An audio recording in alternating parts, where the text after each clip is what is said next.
Assalamualaikum warahmatullahi wabarakatuh. Nama saya Aisyah Najia dari kelas 11 MIPA 3. Saya akan menjelaskan tentang perlawanan rakyat Aceh terhadap pemerintah Belanda sebelum abad ke-20.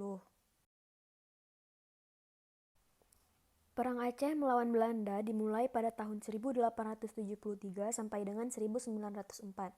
Pada tanggal 26 Maret 1873, Belanda menyatakan perang pada Aceh. Dalam rangka mewujudkan Pax Nederlandica, Belanda sangat berambisi untuk menguasai Aceh. Tetapi di sisi lain, orang-orang Aceh dan para sultan yang pernah berkuasa tetap ingin mempertahankan kedaulatan Aceh. Semangat dan tindakan sultan beserta rakyatnya yang demikian itu memang secara resmi didukung dan dibenarkan oleh adanya Traktat London. Gerakan menuju aneksasi terus diintensifkan. Pada tanggal 1 Februari 1858, Belanda menyodorkan perjanjian dengan Sultan Siak, yaitu Sultan Ismail. Perjanjian itu dikenal dengan Traktat Siak. Perkembangan politik yang semakin menohok Kesultanan Aceh adalah ditandatanganinya Traktat Sumatera antara Belanda dengan Inggris pada tanggal 2 November 1871. Penyebab terjadinya Perang Aceh yaitu 1. Politik ekspansi Belanda keluar Jawa dalam usahanya mewujudkan Pax Nederlandica tidak terhalangi lagi oleh daerah Aceh. Karena adanya Treaty of Sumatra, Inggris berjanji tidak akan menghalangi Belanda meluaskan daerahnya di Sumatera. 2. Setelah terusan Suez selesai tahun 1869, Aceh merupakan daerah yang penting karena pelayaran internasional dari Eropa ke Asia melalui perairan Aceh. 3. Makin berkembangnya imperialisme modern yang berusaha memperoleh tanah jajahan untuk dijadikan sumber bahan industri dan pasaran industri. Negara-negara imperialis berlomba-lomba memperoleh tanah jajahan untuk keperluan tersebut. Adapun sebab khususnya yaitu adanya tuntutan Belanda agar tidak berhubungan dengan pedagang lain selain Belanda. Periode Perang Aceh. 1. Masa permulaan. Belanda menyerang Kutaraja dan menduduki daerah sekitarnya, sehingga Sultan Aceh menyingkir ke pedalaman. Belanda yang tidak mendapatkan jawaban atas tuntutannya agar Aceh mengakui Belanda sebagai yang dipertuankan, menyatakan perang terhadap Aceh pada tanggal 26 Maret 1873. Serangan pertama dilakukan dengan kekuatan 3.000 orang di bawah pimpinan Jenderal Kohler.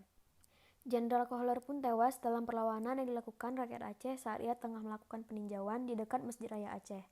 Usaha Belanda merebut istana Sultan pun gagal. Lalu Belanda melakukan serangan kedua yang dipimpin oleh Letnan van Swieten dengan kekuatan 7.000 orang. Karena sistem senjata teknik, Perang Aceh tidak juga terselesaikan, maka dipergunakan sistem senjata sosial. Belanda membujuk Perdana Menteri Habib Abdurrahman Al-Zahir agar mau berdamai, dengan dijanjikan uang tahunan sebesar 10.000 dolar dan bertempat tinggal di negara asalnya yaitu Arab. 2. Masa konsentrasi Stelsel. Belanda hanya dapat bertahan di daerah yang telah didudukinya karena tidak memiliki biaya yang cukup untuk menyelesaikan Perang Aceh dalam waktu singkat. Belanda membentuk pemerintahan sipil yang dipertahankan dengan membentuk pos-pos yang dihubungkan dengan kendaraan. Di luarnya diadakan tanah-tanah terbuka untuk mengetahui apabila ada musuh yang menyerang. Teku Umar berpura-pura menyerah pada Belanda dan memperoleh kepercayaan memimpin 250 orang pasukan bersenjata lengkap. Setelah pasukannya sudah mendapatkan banyak senjata dan dipercaya membawa dana 800.000 gulden, pada tanggal 29 Maret 1896, Teku Umar dengan pasukannya berbalik dan kembali melawan Belanda. Karena Belanda semakin kesulitan, Belanda meminta saran kepada Dr. Snoek. Adapun isi saran dan nasihat tersebut yaitu 1. Perlu memecah belah persatuan dan kekuatan Aceh. 2. Menghadapi kaum ulama yang fanatik dalam memimpin perlawanan harus dengan kekerasan. 3. Bersikap lunak terhadap kaum bangsawan dan keluarganya, dan diberi kesempatan untuk masuk ke dalam Korps Pamong Praja dalam pemerintahan kolonial Belanda. 3. Masa akhir perang. Belanda bertekad menyelesaikan perang dengan menggunakan nasihat dari Dr. Snoek.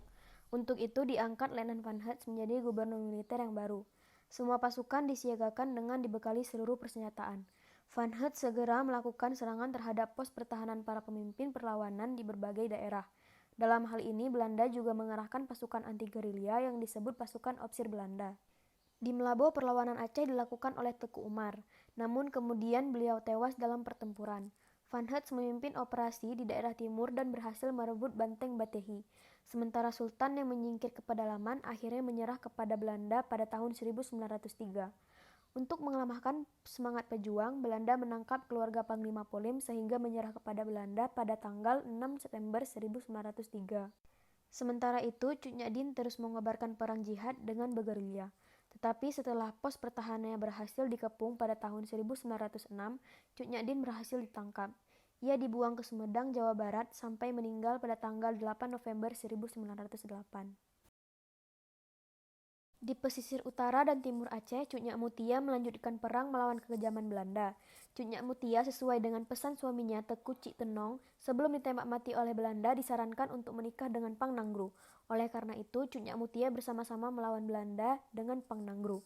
Pada tanggal 26 September 1910 terjadi pertempuran sengit di Payah-Cicem.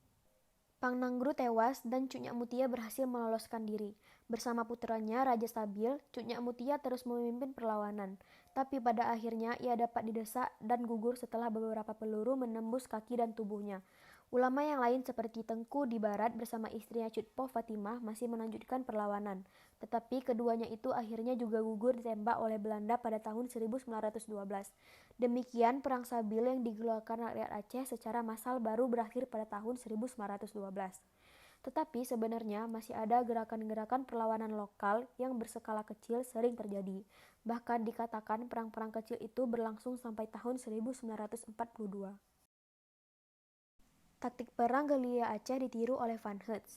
Taktik yang dilakukan Belanda adalah dengan cara penculikan anggota keluarga gerilyawan Aceh. Taktik selanjutnya pembersihan dengan cara membunuh rakyat Aceh. Dan taktik terakhir dengan cara menangkap Cut Nyak Dien. Demikian presentasi dari saya. Mohon maaf apabila ada kesalahan. Saya akhiri wabillahi taufiq wal hidayah. Wassalamualaikum warahmatullahi wabarakatuh.